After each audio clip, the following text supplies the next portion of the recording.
Hello అండి, నా పేరు డాక్టర్ స్ఫూర్తి, fertility consultant 49 hospital Kukatpally branch. So ఈరోజు మీ అందరి ముందుకి అన్ఎక్స్ప్లెయిన్ ఇన్ఫర్టిలిటీ అనే టాపిక్ గురించి డిస్కస్ చేయడానికి వచ్చానండి. సో చాలామంది పేషెంట్స్ వస్తూ ఉంటారు, మేడం మాకు మ్యారేజ్ అయ్యి సో ఒక 4-5 years అవుతుంది, టెస్ట్ చేసుకుంటే ఏ ప్రాబ్లం లేదంటున్నారు, బట్ స్టిల్ ప్రెగ్నెన్సీ రావట్లేదు, మాకు కాజ్ ఏంటో తెలియాలి, అసలు ఏమై ఉంటుంది అని చాలామంది అడుగుతుంటారు. సో ఎవరికైనా అదొక ఫ్రస్ట్రేషన్లో ఉంటుందండి. అంటే ఈ పర్టికులర్ ప్రాబ్లం ఉంది అని చెప్పినప్పుడు దానికి ట్రీట్మెంట్ చేయడం చాలా ఈజీ, బట్ ఏ ప్రాబ్లం లేదు అంటున్నారు, బట్ స్టిల్ ఎందుకు ప్రెగ్నెన్సీస్ రావట్లేదు అని చాలామందికి డౌట్స్ ఉంటాయి. ఈ అన్ఎక్స్ప్లెయిన్ ఇన్ఫర్టిలిటీ అనేది అరౌండ్ 10 to 20% ఆఫ్ కేసెస్లో చూస్తుంటాం. అంటే ఒక 100 మంది వస్తే అందులో 10 నుంచి 20 మంది వరకు ఈ ఎటువంటి ప్రాబ్లం కనిపించదు. సో ఎట్లా డయాగ్నోస్ చేస్తారంటే, అంటే చేసిన బేసిక్ టెస్ట్లలో ఏ ప్రాబ్లం కనిపించదు, స్టిల్ ప్రెగ్నెన్సీ రాదు. సో దీని అర్థం ఏంటి, ఏం ప్రాబ్లం లేదా అంటే కాదండి. ప్రాబ్లం అనేది మనం చేసే బేసిక్ టెస్ట్లలో కనిపించదు, బట్ లోపట అంటే మైక్రోస్కోపిక్ లెవెల్లో అయ్యేటివి మనకి తెలియదు. కాబట్టి ఆ లెవెల్లో ఏమైనా ప్రాబ్లం ఉన్నప్పుడు ఈ అన్ఎక్స్ప్లెయిన్ ఇన్ఫర్టిలిటీ అనే డయాగ్నోసిస్ని చేస్తాం. సో నార్మల్గా ప్రెగ్నెన్సీ న్యాచురల్గా రావాలంటే మెయిన్ ఫ్యాక్టర్స్ ఏంటి అని చూసుకున్నట్టయితే, స్పర్మ్స్ అనేవి నార్మల్గా ఉండాలి. సో నార్మల్ సిమెన్ అనాలిసిస్ ఉంటుంది వీళ్ళకి. అండ్ ఆల్సో ఎగ్ నెంబర్ చూస్తే 2 sides బాగుంటాయి. సో ఎగ్ నెంబర్ బాగుంటుంది, ఎగ్ కరెక్ట్గా టైంకి పెరగడము, రిలీజ్ అవ్వడం కూడా బాగవుతుంది. అండ్ ఆల్సో ట్యూబ్స్ టెస్ట్ చేసుకున్నప్పుడు ట్యూబ్స్ కూడా ఓపెన్ ఉన్నాయని చెప్తారు. యూట్రస్ చూసుకుంటే లైనింగ్ కూడా ఈ ఎగ్కి పెరుగుదలకు సంబంధించి లైనింగ్ కూడా మంచిగా వచ్చినట్టు, అండ్ ఆల్సో షేప్ అదంతా కూడా బాగుంది అని చెప్తుంటారు. బట్ స్టిల్ ప్రెగ్నెన్సీ రాదు. సో ఏమై ఉండొచ్చు కారణాలను చూస్తే, ఫస్ట్ ఇందాక చెప్పినట్టు ఈ 4 పారామీటర్స్ చూసుకుంటే, అంటే sperm, egg, tubes and uterus, ఈ 4 పారామీటర్స్లో ఎక్కడ ప్రాబ్లం ఉండొచ్చు అనేది చూసుకుందాం. So first thing ovary.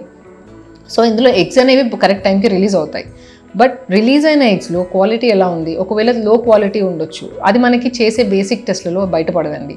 Basic ultrasound స్కాన్లో ఏం తెలుస్తుంది, ఎగ్ పెరుగుతుంది, రిలీజ్ అవుతుందని తెలుస్తుంది, కానీ దాని క్వాలిటీ ఎలా ఉంది అనేది మనం చెప్పలేము.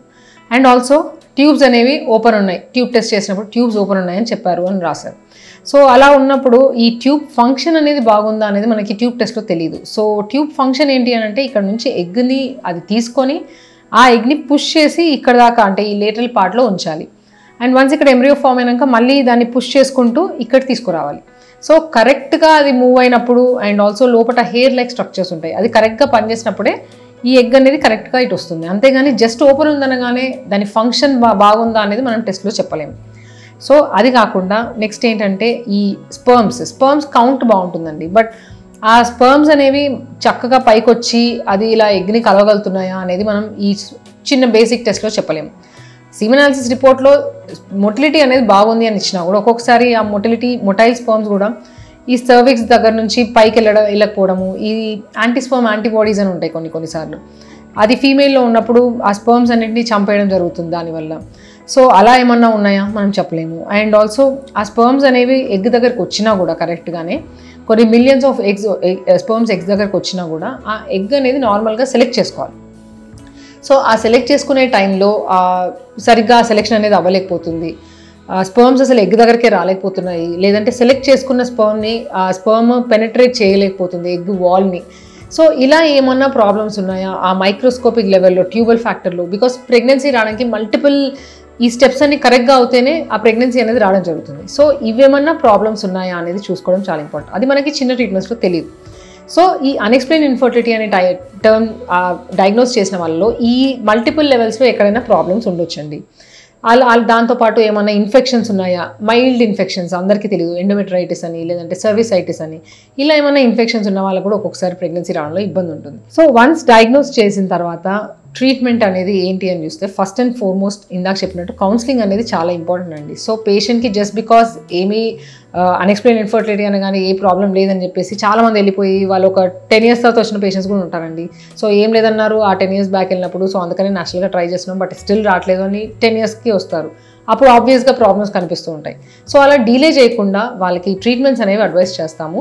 అండ్ ట్రీట్మెంట్ ఆప్షన్స్ అనేవి మల్టిపుల్ ఆప్షన్స్ ఉంటాయండి, బేస్డ్ ఆన్ పేషెంట్స్ ఏజ్, ఎన్ని ఇయర్స్ నుంచి ట్రై చేస్తున్నారు అనేది, అండ్ ఆల్సో రిజర్వ్ అంతా బాగుంది, అన్ని టెస్టులు బాగానే ఉంటాయి. సో ఈ 2-3 ఫ్యాక్టర్స్ అనేవి చాలా ఇంపార్టెంట్ వాళ్ళకి నెక్స్ట్ ఆప్షన్స్ ఏంటి అని చెప్పడానికి.